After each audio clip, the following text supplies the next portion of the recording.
Guys, আজকে আমি জায়গাটা কোথায় গিয়েছিলাম এবং সেখানে গিয়ে আমি কি কি করলাম শুরু থেকে তোমাদেরকে বলি। আজ সকাল 7টা বাজে আমি চাটা খেয়ে নিলাম। তারপরে গাইস আমি বেরিয়ে পড়লাম দোকানের উদ্দেশ্যে। তারপর হাতে হাতে চলে গেলাম দোকানে। তারপর টেলারের কাছ থেকে আমি আমার জামাটা নিয়ে চলে এলাম বাড়িতে। আর বাড়িতে এসে দেখছি সব ঠিকঠাক। ওই জন্য গাইস আমি রেডি হয়ে বেরিয়ে পড়লাম ঘোরার উদ্দেশ্যে।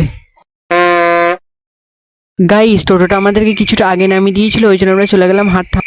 তারপর গাইস আমি জায়গাটার মধ্যে ঢুকে পড়লাম। গাইস, প্রবেশ মুহূর্তের ভিউটা ছিল ঠিক এইরকম। তারপর গাইস আমি চারিপাশটা দেখতে দেখতে চলে গেলাম মন্দিরের উদ্দেশ্যে। তারপর গাইস আমি চলে গেলাম প্যান্ডেলের ভেতর। আর প্যান্ডেলের ভেতরে ভিউটা ঠিক ছিল এইরকম। তারপরে গাইস আমি রোদের মধ্যে জায়গাটা ঘুরে ঘুরে দেখছিলাম। আর হেঁটে হেঁটে চলে গেলাম পার্কে ঘোরার জন্য। পার্কে কিছুক্ষণ ঘোরাঘুরি করার পর আমরা চলে এলাম ভোগ খাবার উদ্দেশ্যে। হাইট সে ছোটা, দেখতেই পাচ্ছ গাইস 4-5টা কত। তারপরে গাইস আমরা ওই পার্কের মধ্যে একটা ভিডিও শুট করে নিলাম। তারপরে গাইস হেঁটে হেঁটে চলে এলাম বাড়ির উদ্দেশ্যে। গাইস, তোমাদেরকে তো বলতে ভুলেই গেছি যে আজ হলো আমার বোনের বার্থডে, তাই আমি চলে এলাম মাসির বাড়িতে। তারপরে গাইস মাসির বাড়িতে এসে শুনলাম যে সাজানোর দায়িত্ব কিন্তু আমার ওপরই পড়েছে। তার জন্য গাইস আমি চটপট করে সাজাতে লাগলাম। তারপরে সাজানোর পর শুরু হলো কেক কাটিং।